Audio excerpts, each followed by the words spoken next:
નમસ્કાર મિત્રો, સ્વાગત છે તમારું મારી ચેનલ પર એક નવા વિડીયોમાં। મિત્રો, જો મીઠાના ડબ્બામાં તમે આ એક ગુપ્ત વસ્તુ મૂકી દેશો તો તમારા ઘરની બધી જ ગરીબી રાતોરાત જ સમાપ્ત થઈ જશે। તમારા ઘરમાં સાક્ષાત માતા લક્ષ્મીનો વાસ થઈ જશે। મિત્રો, મીઠાને લગતો જો તમે આ એક ઉપાય કરો છો તો લક્ષ્મી માતા છે એ તમારા ઘરમાં હંમેશા માટે વાસ કરવા આવે છે। તેમજ મીઠાના ડબ્બામાં જો તમે આ એક ગુપ્ત વસ્તુ મૂકી દો તો તમારા ઘરમાં ધન આવવાના નવા રસ્તા ખુલવા લાગે છે। સાથે જ તમારા ઘરમાં જો નકારાત્મક ઉર્જા હશે તો એ પણ સમાપ્ત થઈ જશે અને સકારાત્મક ઉર્જાનો વાસ થશે કે જેથી તમે પ્રગતિના પંથી ચાલવા લાગશો। જો મિત્રો તમે આ એક મીઠાના ડબ્બામાં આ ગુપ્ત વસ્તુ મૂકી દેશો તો મિત્રો તમને એવો ફાયદો થશે કે તમારા ભાગ્યોદય થઈ જશે। આથી જો તમે આ ઉપાયને કરવા માંગતા હોય તો આ વિડીયોને છેલ્લે સુધી જોજો કે જેથી કરીને તમને આ ઉપાય પૂરેપૂરો સમજાય। તો મિત્રો, વિડીયોમાં આગળ વધતા પહેલા જો તમે ઈચ્છો તો માતા લક્ષ્મીની કૃપા તમારી ઉપર સદા બની રહે, આ વિડીયોને લાઈક કરી અને કમેન્ટમાં જય માં લક્ષ્મી જરૂર લખી દેજો। મિત્રો, જો તમે ગરીબી તેમજ દરિદ્રતાથી હેરાન થતા હોય અને તમારા ઘરમાં જેટલા પણ પૈસા આવે એમ જ વેડફાઈ જતા હોય અને ઘરના સભ્યો જે છે નોકરી કરે છે તેમજ જે ધંધો કરતા હોય એમાં તેને નફો ન થતો હોય તો મિત્રો તમારે આ ઉપાય અવશ્ય જ કરી લેવો। મિત્રો, આ ઉપાય મીઠાને લગતો છે। આથી મીઠાનો ડબ્બો જે પણ તમે રસોડામાં રાખો છો તો એ ડબ્બામાં જો તમે આ ગુપ્ત વસ્તુ મૂકી દો તો મિત્રો તમારા ઘરમાં રાતોરાત જ એવો ચમત્કાર થાય છે કે જેવું તમે ક્યારેય વિચાર્યું પણ નહીં હોય। મિત્રો, આપણા હિન્દુ ધર્મશાસ્ત્રમાં મીઠાનું એટલું મહત્વ છે કે જેનો ઉપાય કરીને વ્યક્તિ છે જે રોડમાંથી કરોડપતિ પણ બની શકે। મિત્રો, આ મીઠું જે છે એ સ્વાદમાં તો ખારું જ હોય પણ મીઠા વગરની બધી જ રસોઈ અધૂરી માનવામાં આવે છે। તો મિત્રો, મીઠું જે હોય છે એ ખારું પણ તેને જ કહેવાય છે જે મીઠું। આથી જ તેનું મહત્વ કંઈક અલગ જ હોય છે, એને અલગ જ દર્શાવવામાં આવ્યું છે। તો મિત્રો, આપણા શાસ્ત્રોમાં એવી માન્યતા છે કે જે કોઈ પણ વ્યક્તિ મીઠાને લગતો કોઈ પણ ઉપાય કરે છે તો તેના ઘરની બધી જ નકારાત્મક ઉર્જા સમાપ્ત થઈ જાય છે અને તેના ઘરમાં સકારાત્મક ઉર્જાનો વાસ થવા લાગે છે। આથી જો મિત્રો તમે પણ પોતાના ઘરની મુશ્કેલીઓથી હેરાન થતા હોય તો મિત્રો તમારે આ ઉપાય અવશ્ય જ કરી લેવો જોઈએ। અને જો કોઈ પણ વ્યક્તિ આ વિડીયોને છેલ્લે સુધી જોશે તો તેને એવો ફાયદો થશે કે જેવું તેને ક્યારેય વિચાર્યું પણ નહીં હોય। મિત્રો, તમારી વર્ષો જૂની એવી કોઈ મુશ્કેલી હોય જેમાંથી તમે બહાર જ ન આવતા હોય અથવા તો એવું કોઈ કાર્ય હોય કે જે વર્ષોથી પૂર્ણ ન થતું હોય તો મિત્રો તમારે આજનો આ મીઠાનો લગતો ઉપાય અવશ્ય જ કરી લેવો જે અમે તમને આજના આ વિડીયોમાં જણાવવાના છીએ। મિત્રો, આ જે મીઠાનો ડબ્બો હોય છે એ વ્યક્તિના ઘરની આર્થિક પરિસ્થિતિની સાથે સીધો સંબંધ ધરાવે છે। મિત્રો, જ્યોતિષશાસ્ત્રમાં એવું દર્શાવવામાં આવ્યું છે કે જો એક ઘરમાં મીઠાનો ડબ્બો ખાલી થઈ જાય તો એનાથી એના ઘરની આર્થિક સ્થિતિ ઉપર બહુ જ મોટી અસર થઈ શકે છે અને એ ઘરના વાસ્તુદોષ પણ ખરાબ થવા લાગે છે। મિત્રો, જો તમે મીઠાની કોઈ પણ બાબતમાં ભૂલ કરો છો તો આ વસ્તુ તમારા ઘરમાં ગરીબી લાવી શકે છે। અને મિત્રો, મીઠાનો ઉપાય જે છે એ કેવી રીતે કરવો જોઈએ એ લગભગ બધા જ લોકોને ખબર નથી હોતી। આથી તમે આ વિડીયોને પહેલા શાંતિથી સાંભળજો અને પછી તમે આ મીઠાને લગતો ઉપાય કરજો કે જેથી કરીને તમને આ ઉપાયનું પૂરેપૂરું ફળ પ્રાપ્ત થઈ શકે। તો મિત્રો, આજના વિડીયોમાં અમે તમને તંત્રશાસ્ત્રમાં જણાવવામાં આવેલા મીઠાના એ ઉપાયો વિશે જણાવવાના છીએ કે જે ઉપાયને જો તમે કોઈ પણ પવિત્ર દિવસે અને સાચા મુહૂર્તમાં વિધિ વિધાન અને પૂરેપૂરી શ્રદ્ધાની સાથે આ ઉપાય કરી લ્યો છો તો મિત્રો લક્ષ્મી માતાનું એ વરદાન અને આશીર્વાદ તમને મળે છે કે જેનાથી તમારા જીવનમાં તમને સફળતા થવાથી કોઈ જ નથી રોકી શકતું। કારણ કે મીઠું બહુ જ ખાસ અને મહત્વની વસ્તુ માનવામાં આવે છે। મિત્રો, મીઠું ખાવામાં જેટલું ઉપયોગી છે એટલું જ મીઠાના ઉપાય સુખ અને શાંતિ જાળવવામાં પણ મદદરૂપ બની શકે છે। જો કે મિત્રો, મીઠાના ઘણા બધા પ્રકાર છે પરંતુ જે રોગ પ્રકારનું મીઠું છે સૌથી ઉપયોગી અને આરોગ્યપ્રદ માનવામાં આવે છે કે જેના ઉપયોગ વિશે વાસ્તુશાસ્ત્રમાં ઘણી બધી વસ્તુ જણાવવામાં આવી છે। મિત્રો, નકારાત્મકતાને દૂર કરવા માટે આમ જોઈએ તો મીઠાનો ઉપયોગ કરવામાં આવે છે। આ સિવાય અન્ય ઘણી બધી જગ્યાએ મીઠાનો ઉપયોગ થાય છે અને આજે આપણે જે મીઠાનો ઉપાય જાણવાના છીએ કે જે મીઠાના ડબ્બાને લગતો છે અને મીઠાના ડબ્બાની અંદર તમારે એક એવી ગુપ્ત વસ્તુ નાખી દેવાની છે કે જેનાથી તમે રાતોરાત જ પોતાના ઘરની ગરીબીને સમાપ્ત કરી શકો. તો મિત્રો આવો આપણે જાણીએ કે તમારે મીઠાના ડબ્બામાં એવી કઈ જ વસ્તુ ગુપ્ત વસ્તુ નાખવાની છે કે જેનાથી તમે પોતાની જન્મો જન્મની ગરીબી છે એ હંમેશા માટે દૂર કરી શકો. તો મિત્રો એ વસ્તુ વિશે જાણતા પહેલા જો તમે હજુ સુધી આ વિડીયોને એક લાઇક નથી કરી તો મિત્રો એક લાઇક જરૂર કરી દેજો અને આ અમારી ચેનલને સબસ્ક્રાઇબ પણ કરી લેજો, જેથી કરીને બધા જ વાસ્તુશાસ્ત્રને લગતા વિડીયો તમને દરરોજ માટે મળતા રહે. અને સાથે જ કમેન્ટ બોક્સમાં જય માતા લક્ષ્મી જરૂરથી લખી દેજો કે જેથી કરીને લક્ષ્મી માતાની કૃપા તમારી ઉપર હંમેશને માટે બની રહેશે અને તે તમારા ઘરની ગરીબીને પણ દૂર કરી દેશે. મિત્રો આપણા વેદ પુરાણમાં તો એવું પણ જણાવવામાં આવ્યું છે કે જો કોઈ પણ વ્યક્તિના ઘરના રસોડામાં મીઠાનો ડબ્બો ખાલી થઈ જાય છે તો તે વ્યક્તિ ક્યારેય ઊંચો નથી આવી શકતો. અર્થાત મિત્રો તે વ્યક્તિની ક્યારેય પ્રગતિ નથી થતી અને તે ઘરના બધા જ સભ્યોના કામમાં રૂકાવટ ઊભી થઈ શકે છે.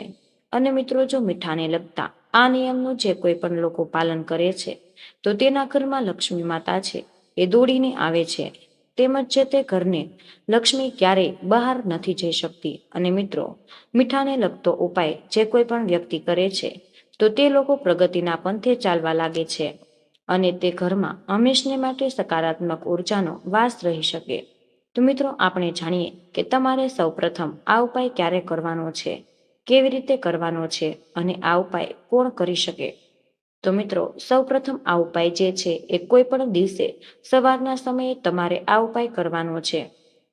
મિત્રો સવારના સમય એટલા માટે કારણ કે સવારે આપણા ઘરમાં સકારાત્મક ઉર્જા જે છે એ આવતી હોય અને ત્યારે જો તમે મીઠાને લગતો કોઈ પણ ઉપાય કરો છો તો સકારાત્મક ઉર્જા તમારા ઘરમાં જલ્દી જ વાસ કરવા લાગે. અને મિત્રો જો ઘરની લક્ષ્મી જે હોય ત્યાં ઉપાય કરે છે તો તે સૌથી વધુ શુભ માનવામાં આવે છે. આથી જો આપણા ઘરની માતા અથવા તો બેન જે હોય જેને આપણે ઘરની લક્ષ્મી માનતા હોઈએ, આથી જો ઘરની લક્ષ્મી પણ આ ઉપાય કરતી હોય તો ઉપાયનું 100 ગણું ફળ આપણને મળી શકે છે. અને પછી ઘરની લક્ષ્મી દ્વારા જે કોઈ પણ ઉપાય કરવામાં આવે છે તો તે આપણા ઘરની ગરીબીને અવશ્ય જ દૂર કરી શકે છે. તો મિત્રો જ્યારે પણ ઘરની લક્ષ્મી એટલે કે માતા અથવા તો બહેન આ ઉપાય કરે ત્યારે તેને સૌપ્રથમ વહેલા ઉઠી તેમજ સ્નાન વગેરે જેવા કાર્ય કરીને પોતાના દેવી દેવતાઓને યાદ કરી લેવાના. અને સાથે જ મિત્રો તમારા ઘરમાં લક્ષ્મી માતાનો ફોટો અથવા તો મૂર્તિ હોય તો ત્યાં તમારે એક શુદ્ધ ઘીનો દીવો પ્રગટાવીને તેની વિશેષ રૂપથી પૂજા અર્ચના કરવાની છે.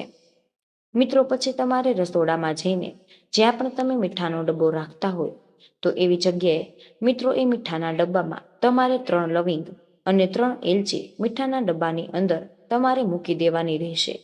મિત્રો આ વસ્તુ એટલી શુભ માનવામાં આવે છે કે આનાથી તમારા ઘરની લક્ષ્મી જે છે એ આકર્ષાઈને તમારા ઘરમાં જ વાસ કરવા લાગે છે.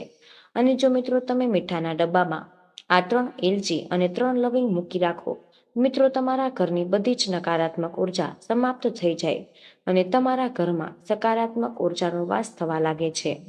મિત્રો જો કોઈ પણ વ્યક્તિ આ ઉપાય કરે તો તેના ઘરની બધી જ ગરીબી સમાપ્ત થઈ શકે છે અને જો તેના ઘરમાં જેટલું પણ ધન આવે એમ જ વેડફાઈ જતું રહેશે. તો એ સમસ્યાથી પણ તમને હંમેશા રાહત મળી જશે. અને જો ઘરના એવા કોઈ સભ્ય હોય કે જેનો ધંધો સરખો ચાલતો ન હોય તેમજ તેને એમાં નફો થતો ન હોય તો મિત્રો તમારે મીઠાના ડબ્બામાં 3 લવિંગ અને 3 એલચી જરૂર મૂકી દેવી જોઈએ કે જેથી કરીને તે લોકોનો ધંધો જે છે એ સારો ચાલવા લાગે. તેમજ જો એવા કોઈ વ્યક્તિ હોય કે જેને નોકરી ન મળતી હોય અને અથવા તો નોકરી કરતા હોય પણ તેમાં પગાર વધારો ન થતો હોય અથવા તો તેનું પ્રમોશન ન થતું હોય તો મિત્રો તમારે પોતાના ઘરે રસોડામાં જઈને મીઠાના ડબ્બામાં આ વસ્તુ જરૂર મૂકી દેવી જોઈએ કે જેથી કરીને મિત્રો તમે બધી જ સમસ્યામાંથી હંમેશા માટે બહાર આવી શકો છો. તો મિત્રો તંત્રશાસ્ત્રમાં એવું જણાવવામાં આવ્યું છે કે કોઈ પણ વ્યક્તિ મીઠાના ડબ્બામાં 3 એલચી અને 3 લવિંગ મૂકી દેશે તો તેના ઘરની બધી જ નકારાત્મક ઉર્જા જે છે એ હંમેશા માટે સમાપ્ત થઈ જાય. સાથે જ તમારા ઘરમાં જો કોઈ દોષ જેવા કે શનિ દોષ, મંગળ દોષ, કુંડળી દોષ, ગ્રહ દોષ, બંધન દોષ અથવા વાસ્તુ દોષ હશે તો મિત્રો એ બધા જ દોષોથી તમને છુટકારો પ્રાપ્ત થઈ જશે. અને જો તમારા ઘરમાં માંગલિક કાર્યો અટકી ગયા હોય તો મિત્રો એ માંગલિક કાર્ય પણ શરૂ થવા લાગે છે. આથી જો તમે મીઠાનો આ એક ઉપાય કરી લેશો તો મિત્રો તમે બધી જ સમસ્યામાંથી બહાર આવી શકો છો. અને મિત્રો આના સિવાય પણ મીઠાના એવા અલગ અને મહત્વના ખાસ ઉપાય જે છે એ તમારે અવશ્ય જ કરવા જોઈએ. આવો મિત્રો આપણે એ ઉપાય વિશે પણ જાણી લઈએ. તમારે બીજા કયા વિશેષ મીઠાને લગતા ઉપાય કરવા જોઈએ કે જેથી કરીને તમે માતા લક્ષ્મીને પોતાના ઘરમાં બોલાવી શકો. તો મિત્રો જો તમે તમારા ઘરની અંદર નકારાત્મકતા તેમજ ગરીબી જતી જ ન હોય તો મિત્રો તમે દરરોજ જ્યારે પણ પોતું મારો છો તો તમારે પોતું મારવાના પાણીમાં તમારે 1 ચપટી મીઠું નાખીને જરૂર પોતું મારવું જોઈએ. આનાથી તમારા ઘરમાં જે કંઈ પણ નકારાત્મક ઉર્જા જે હોય એ આવી હશે એ જલ્દી જ સમાપ્ત થઈ જશે. અને મિત્રો આની સિવાય તમારે બાથરૂમમાં એક વાટકામાં સિંધવ મીઠું રાખીને તે બાથરૂમની અંદર મૂકી દેવું જોઈએ. આનાથી મિત્રો તમને ગરીબીમાં પણ લાભ થવા લાગશે.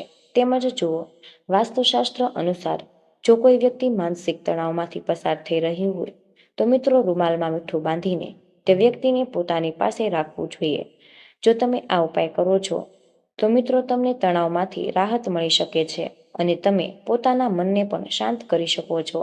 અને સાથે જ મિત્રો વાસ્તુશાસ્ત્ર અનુસાર આ એક એવો ઉપાય છે કે જો તે બહુ જ શુભ માનવામાં આવે છે. અને આનાથી મિત્રો જો કોઈ વ્યક્તિની કુંડળીમાં શુક્ર ગ્રહ નબળો હોય તો તેને મીઠાનું દાન જરૂર કરવું જોઈએ. આ ઉપાયનો શુક્ર મજબૂત બને છે. મિત્રો વાસ્તુશાસ્ત્રમાં એવું કહેવામાં આવ્યું છે કે જો તમે કંઈક બહાર જઈ રહ્યા છો તો ઘરની બહાર નીકળતા પહેલા તમને એક વાટકી મીઠાની ભરેલી દેખાય તો મિત્રો આનો અર્થ એ થાય છે કે તમને કોઈ સારા સમાચાર મળી શકે. તેમજ મિત્રો તમે કોઈની ખરાબ નજરથી બચવા માંગો છો તો વાસ્તુશાસ્ત્ર અનુસાર જો તમે ઘરના મુખ્ય દરવાજા ઉપર એક કપડામાં મીઠું ભરીને તેની પોટલી ઘરના દરવાજે લટકાવી દો છો તો મિત્રો તમને કોઈને પણ ખરાબ નજર લાગી નથી શકતી. હવે આપણે જાણીએ કે તમે મીઠાની ખરીદી ક્યારે કરી શકો છો. તો મિત્રો આપણા સનાતન ધર્મશાસ્ત્રમાં કોઈ પણ વસ્તુની ખરીદી માટે શુભ દિવસો જણાવવામાં આવ્યા છે. મિત્રો એવું કહેવાય છે કે અમુક ખાસ દિવસે કોઈ પણ વસ્તુની ખરીદી કરવામાં આવે છે તો તે શુભ ફળની પ્રાપ્તિ કરાવે છે અને જીવનમાં આવતી અડચણોમાંથી પણ આપણને મુક્તિ મળી શકે છે. તો મિત્રો વાસ્તુશાસ્ત્ર અનુસાર જો ઘરમાં મીઠું રાખવાથી નકારાત્મક ઉર્જા દૂર થઈ જાય છે તેથી તેને ખરીદવાનો યોગ્ય સમય પણ ઘરમાં સકારાત્મક ઉર્જા એને લાવવામાં આપણને મદદરૂપ બની શકે છે. તો મિત્રો જ્યોતિષ શાસ્ત્રમાં મીઠાને શુક્ર ગ્રહ સાથે જોડવામાં આવે છે અને એવું કહેવાય છે કે મીઠું ખરીદવાથી વ્યક્તિએ આર્થિક મુશ્કેલીઓમાંથી મુક્તિ મેળવી શકે છે અને પોતાની મનોકામના અનુરૂપ પોતાના ઈચ્છિત ફળ મેળવી શકે. તો મિત્રો હવે આવા સમયમાં મીઠું ખરીદવા માટે એવો કયો શુભ દિવસ હોય છે કે એ જ દિવસે આપણે મીઠું ખરીદીએ છીએ તો આપણને શુભ ફળની પ્રાપ્તિ થઈ શકે. તો મિત્રો શુક્રવારને દેવી લક્ષ્મી અને શાંતિનું પ્રતીક માનવામાં આવે છે. તે ખાસ કરીને મિત્રો સારા નસીબ અને સમૃદ્ધિનો દિવસ શુક્રવાર માનવામાં આવે છે. એવું મનાય છે કે મીઠું ખરીદવાથી વ્યક્તિના જીવનમાં સુખ સમૃદ્ધિ અને સંપત્તિ આવે છે. મીઠું જીવનમાં સંતુલન જાળવવામાં પણ મદદરૂપ બની શકે છે અને તેને શુદ્ધતા અને સ્થિરતાનું પણ પ્રતીક માનવામાં આવે છે. મિત્રો એવું કહેવાય છે કે શુક્રવારે મીઠું ખરીદવાથી વ્યક્તિને આર્થિક મુશ્કેલીઓમાંથી મુક્તિ મળે છે અને જીવનમાં આવતા અવરોધો છે એ પણ દૂર થઈ જાય. સાથે જ મિત્રો બીજા દિવસે એટલે કે તમે શનિવારે મીઠું ખરીદો છો તો એ પણ બહુ શુભ માનવામાં આવે છે. મિત્રો શનિવારનો દિવસ જે છે ખાસ કરીને શનિદેવને સમર્પિત હોય છે. શનિ ગ્રહ સાથે જોડાયેલી અસરોને શાંત કરવા અને શનિવારનો દિવસ વિશેષ અને સૌથી વધુ ફળદાયી માનવામાં આવે છે. મિત્રો શનિદેવની પૂજામાં મીઠાનું સેવન અને દાન એનું મહત્વ માનવામાં આવે છે કારણ કે મિત્રો શનિદેવના નકારાત્મક પ્રભાવોને એને ઘટાડવામાંથી મદદરૂપ બની શકે. આથી મિત્રો એવું કહેવાય કે જો તમે શનિવારે મીઠું ખરીદો છો અથવા તો શનિવારના દિવસે મીઠાનું દાન કરો છો તો મિત્રો આ વસ્તુ તમારા ઘરની ગરીબી તેમજ દરિદ્રતામાંથી મુક્તિ મેળવવા માટે શુભ માનવામાં આવે છે. સાથે જ મિત્રો હવે આપણે જાણીએ કે ઘણા લોકો જે છે એ ઘરના મુખ્ય દરવાજાની પાસે પગલુંછણિયું રાખતા હોય તો મિત્રો તેની નીચે પણ મીઠું રાખતા હોય. મિત્રો આપણે જાણીએ કે પગલુંછણિયા નીચે મીઠું રાખવાથી શું થઈ શકે. તો મિત્રો આ પ્રથા જે છે એ બહુ જ જૂના સમયની માનવામાં આવે છે. તો મિત્રો પહેલાના લોકો પગલુંછણિયાની નીચે મીઠું રાખતા હતા અને ત્યાં પગ લૂછીને ઘરમાં પ્રવેશતા. તો મિત્રો અત્યારના આધુનિક યુગમાં કોક ભાગ્યે જ લોકોના ઘરમાં આ પ્રથા ચાલતી હશે. તો જો મિત્રો તમે પણ પોતાના ઘરના પગલુંછણિયાની નીચે એક મુઠ્ઠી મીઠું મૂકી રાખો તો જ્યારે તમે બહાર જાઓ અને પાછા ઘરમાં આવો તો મિત્રો તમારી અંદર નકારાત્મક ઉર્જા તમારી સાથે હોય. આથી જો તમે એમ જ ઘરની અંદર આવી જાઓ તો તમારી સાથે બહારની નકારાત્મક ઉર્જા પણ પ્રવેશ કરે છે. આથી જો તમે બહારથી ઘરે આવો ત્યારે પગલુંછણિયામાં પોતાના પગ લૂછો છો અને પગલુંછણિયાની નીચે જે પણ મીઠું રાખેલું હોય તો એ તમારા અંદર રહેલી બધી જ બહારથી આવેલી નકારાત્મક ઉર્જાને નષ્ટ કરી નાખે છે. આથી તમે નકારાત્મક ઉર્જાથી બચી શકો અને તમારા ઘરમાં સકારાત્મક ઉર્જાનો વાસ થાય છે. તેમજ મિત્રો વૈદિક જ્યોતિષમાં મીઠું ફક્ત સામાન્ય ખાદ્ય વસ્તુ નથી પરંતુ તેનું આધ્યાત્મિક અને જ્યોતિષીય મહત્વ પણ છે. જો ઘરમાં નકારાત્મક ઉર્જા હોય દરેક કાર્ય બગડવા લાગે, પરિવારના સભ્યો વારંવાર બીમાર પડે છે અને નાણાકીય સમસ્યાઓ વધવા લાગે. આવી સ્થિતિમાં ઘરમાં રાખેલ મીઠું તમને મદદરૂપ બની શકે છે કારણ કે તે બધી જ નકારાત્મક ઉર્જાઓને દૂર કરી શકે. મીઠાનો યોગ્ય રીતે ઉપયોગ કરવામાં આવે તો માત્ર નકારાત્મક ઉર્જા દૂર નથી થતી પરંતુ જીવનની ઘણી સમસ્યાઓમાંથી તમને રાહત મળી જાય. તેમજ વાસ્તુની સાથે જ્યોતિષ અને ધાર્મિક માન્યતાઓમાં મીઠાનું વિશેષ મહત્વ છે. મીઠાનો ઉપયોગ ઘરમાંથી નકારાત્મક ઉર્જા દૂર કરવા, વાસ્તુદોષો ઘટાડવા, નાણાકીય લાભ માટે અને રોગોથી બચવા માટે પણ થઈ શકે. આવો આપણે જાણીએ કે મીઠાથી વાસ્તુદોષ કેવી રીતે દૂર થાય. તેમજ મિત્રો ઘરના મુખ્ય પ્રવેશ દ્વાર પર મીઠાની પોટલી લટકાવવાથી વાસ્તુદોષ દૂર થઈ જાય છે.